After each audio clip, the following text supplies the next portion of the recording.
রহমতুল্লাহি ওয়া বারাকাতুহু। আমি এখন দাঁড়িয়ে আছি মসজিদুল জিন মসজিদের সামনে দাঁড়িয়ে আছি। এটাই সে ঐতিহাসিক জিন মসজিদ, যেখানে এরকমভাবে রাসূলুল্লাহ সাল্লাল্লাহু আলাইহি সাল্লাম এক সাহাবীকে নিয়ে সারা রাত এখানে ছিলেন।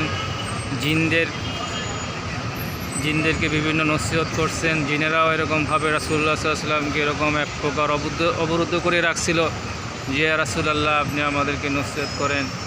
তো এরকম রাসূলুল্লাহ সাল্লাল্লাহু আলাইহি সাল্লাম এরকম সারা রাত ধরে তাদেরকে নসিহত করছেন। তো এক সাহাবীকে নিয়ে আসছিলেন। তো এরকমভাবে এখানে এই জন্য এই মসজিদের নামকরণ করা হয়েছে মসজিদে জিন। ইনশাআল্লাহ এই মসজিদের ভিতরে এখন যাব, 2 রাকাত নামাজ পড়ব ইনশাআল্লাহ। রাসূলুল্লাহ সাল্লাল্লাহু আলাইহি সাল্লাম এখানে ছিলেন। এইখানে রাসূলুল্লাহ সাল্লাল্লাহু আলাইহি সাল্লামের ছোঁয়া লাগছে। ওই জায়গাটাতে একটু থাকবো, রাসূলুল্লাহ সাল্লাল্লাহু আলাইহি সাল্লামের স্মৃতি মনে করার চেষ্টা করব।